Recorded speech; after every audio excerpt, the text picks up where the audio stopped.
Bonjour à tous. Vous pensez probablement que votre téléviseur, votre ordinateur ou le téléphone que vous utilisez pour regarder cette vidéo en ce moment même produit des millions de couleurs. Mais ce n'est pas le cas. Il n'en produit que 3, le rouge, le vert et le bleu. Votre écran est conçu pour pirater votre cerveau. En mélangeant ces 3 couleurs primaires, une nouvelle couleur est créée dans votre tête. L'écran est conçu pour les humains. En d'autres termes, votre chien pense que votre télévision est horrible parce que les chiens ne peuvent détecter que 2 couleurs, alors que les humains peuvent en détecter 3. Les pigeons, quant à eux, peuvent détecter 5 couleurs et l'une d'entre elles est l'ultraviolet. Tout comme vous pouvez créer une nouvelle couleur dans le cerveau humain, vous pouvez faire exactement la même chose et créer de nouvelles choses sans les créer dans la vie réelle. Vous pouvez faire en sorte que quelque chose de mauvais ait l'air bon et que quelque chose de bon ait l'air mauvais.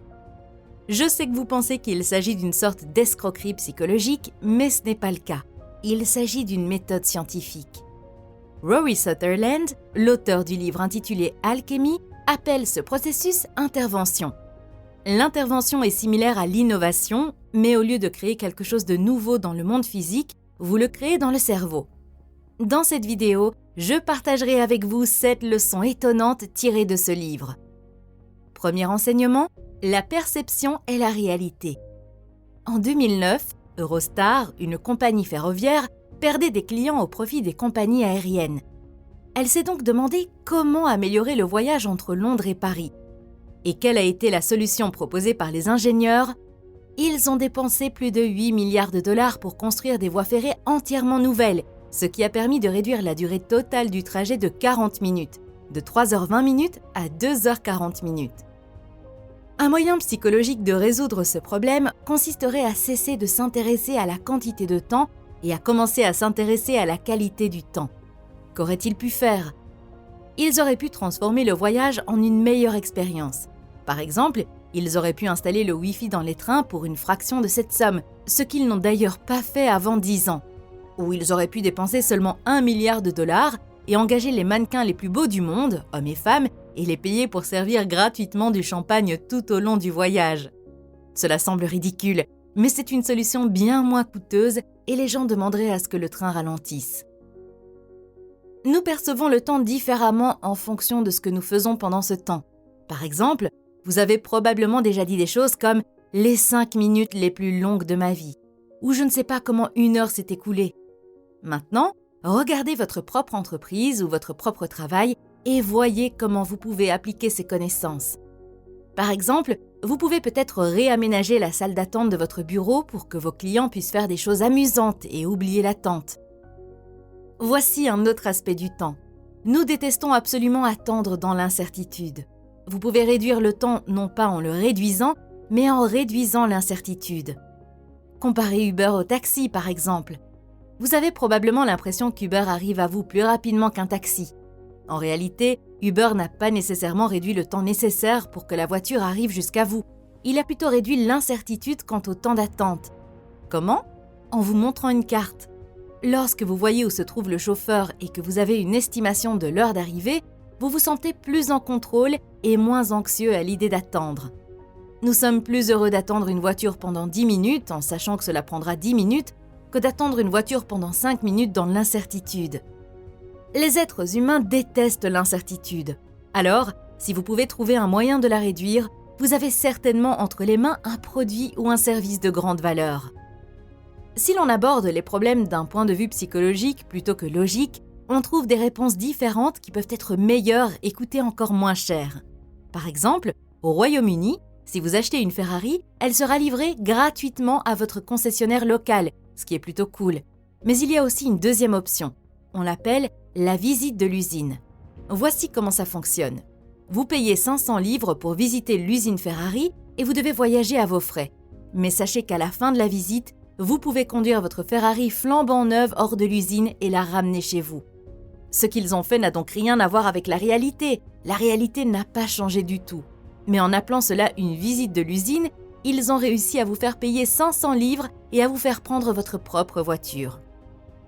Un autre exemple tiré de l'industrie automobile. Rolls-Royce a rendu ses voitures moins chères en changeant le contexte dans lequel elles étaient exposées. Elles étaient exposées dans les salons automobiles comme d'habitude, mais elles y paraissaient absurdement chères par rapport aux autres voitures. Ils ont donc eu une idée très intelligente. Ils ont cessé d'emmener les voitures au salon de l'automobile et ont commencé à les exposer au salon du yacht et de l'avion. Maintenant, si vous avez regardé des avions et des bateaux tout l'après-midi, une voiture de 250 000 € vous semble plutôt bon marché en comparaison. Un autre exemple. Beaucoup d'entreprises échouent, non pas parce que leur produit est mauvais, mais parce qu'elles ne savent pas comment le vendre. Le Royal Mail anglais est un bon exemple. Il s'agit en fait d'un très bon service. Le pourcentage de lettres et de courriers de première classe livrés pendant la nuit au Royaume-Uni est de 97%. La société voulait l'améliorer encore et atteindre 98,5%. Malheureusement, cela a entraîné des coûts énormes pour le système et a failli le briser. Ce qui est amusant, c'est que si l'on demande aux gens quel est le pourcentage de courriers de première classe qui arrive le lendemain, les réponses varient entre 40 et 80%. Personne n'a répondu 97%. Cela prouve que le problème réside dans la perception du service et non dans le service lui-même. Si la perception est bien pire que la réalité, pourquoi essayer d'améliorer la réalité au lieu d'améliorer la perception ? Ce qu'ils auraient dû faire est simple, faire de la publicité et faire savoir aux gens à quel point leur produit est bon. C'est pourquoi il est absurde de se concentrer sur le produit et d'oublier le marketing. Les gens ont besoin d'un bon produit, mais ils ont aussi besoin de croire qu'ils ont un bon produit. Enseignement numéro 2, de petites interventions peuvent avoir un impact significatif. Nous partons souvent du principe que les problèmes complexes nécessitent des solutions complexes, mais parfois, une petite intervention, apparemment insignifiante, peut avoir un impact significatif. Par exemple, au lieu de dépenser beaucoup d'argent pour rendre les ascenseurs plus rapides, vous pouvez installer des miroirs. Et les miroirs vous distraient et vous évitent de vous ennuyer, de sorte que le trajet semble plus rapide qu'il ne l'est en réalité.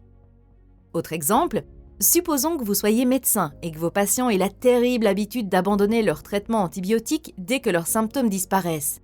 La solution rationnelle consiste à leur expliquer à quel point cela peut être dangereux, peut-être en leur donnant un petit cours de biologie pour leur expliquer comment les bactéries peuvent devenir plus fortes. Vous pouvez les effrayer et créer une véritable peur de tomber gravement malade. Vous pouvez aussi trouver une solution beaucoup plus simple. Au lieu de leur donner 24 pilules blanches, donnez-leur 18 pilules blanches et 6 pilules bleues. Dites-leur d'abord de prendre les pilules blanches et ensuite seulement les pilules bleues. En fractionnant le processus, ils auront l'impression qu'il s'agit d'un processus divisé en 2 étapes. La probabilité que les gens aillent jusqu'au bout est beaucoup plus grande lorsqu'il y a une étape au milieu. Permettez-moi de vous donner un exemple personnel. Il m'arrive de voir quelqu'un prendre une de mes vidéos et la publier telle quelle. La seule chose qu'il change est généralement un mot dans le titre ou un tout petit changement dans la vignette. Devinez quoi ? Cette vidéo est plus performante que la mienne.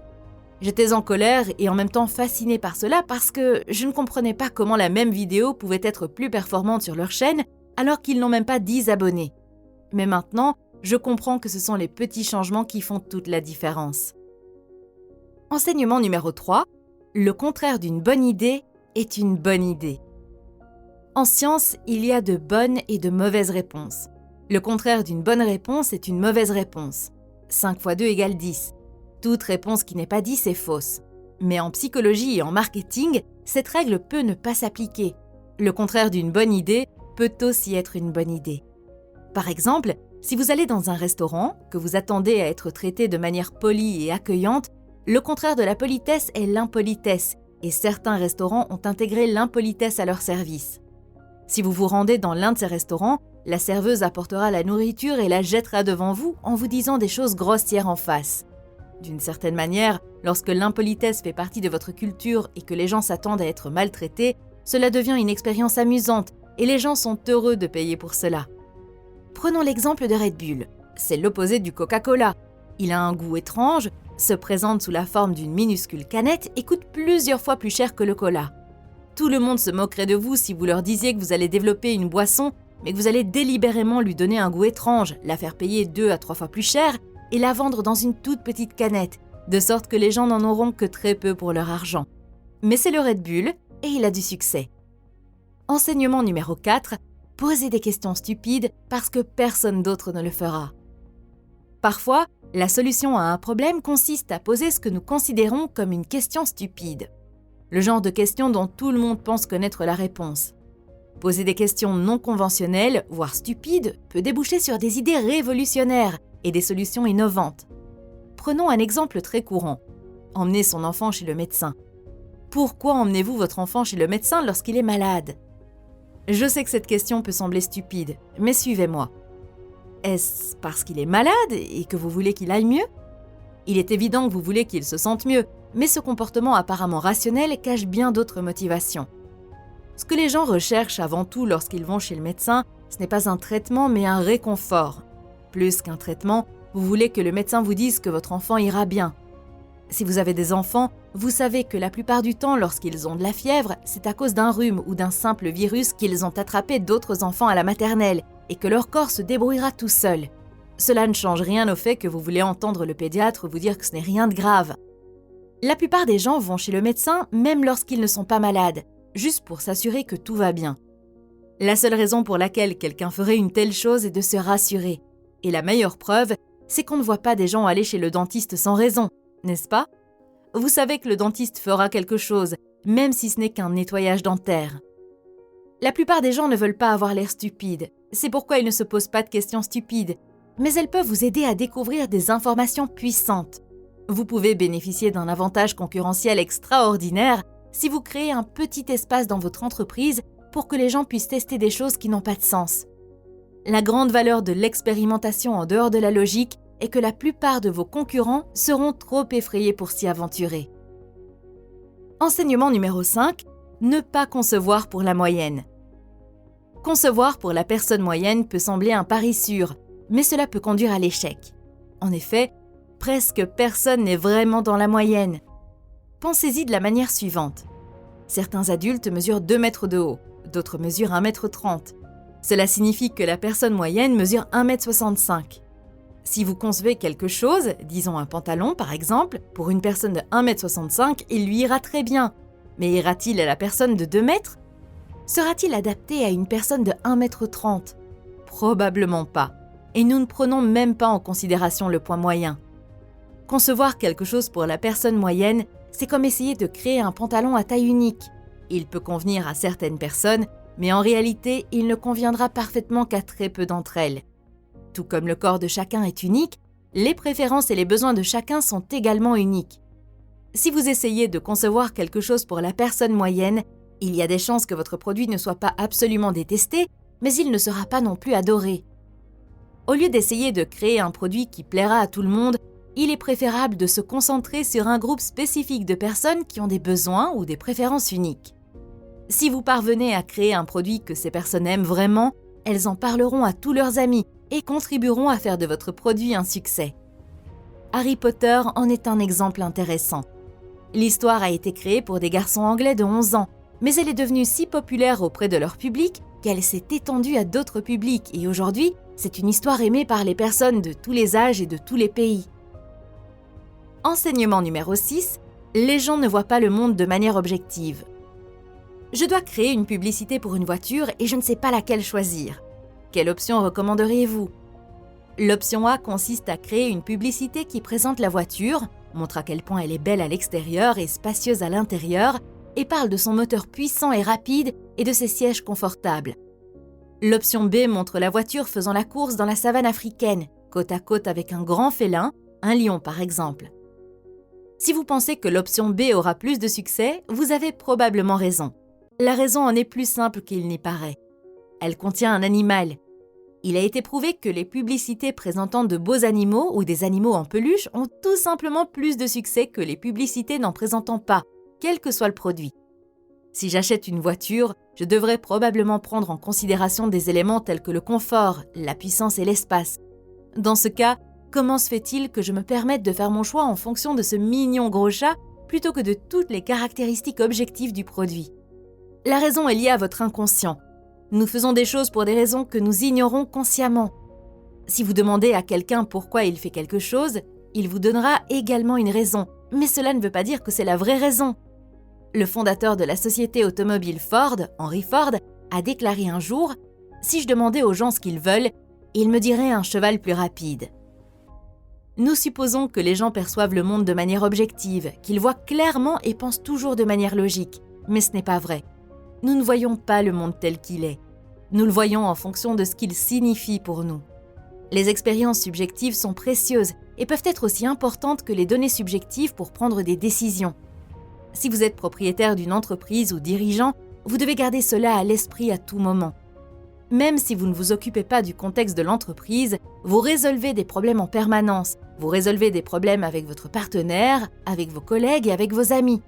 Et penser en termes psychologiques vous aidera à vous rappeler que ce que les gens disent n'est pas toujours ce qu'ils pensent et ne se traduit pas toujours par ce qu'ils ressentent ou parce qu'ils ont l'intention de faire. Enseignement numéro 7, il ne sert à rien d'être logique si tout le monde l'est. La stratégie militaire a ceci de très intéressant qu'elle n'est jamais très logique.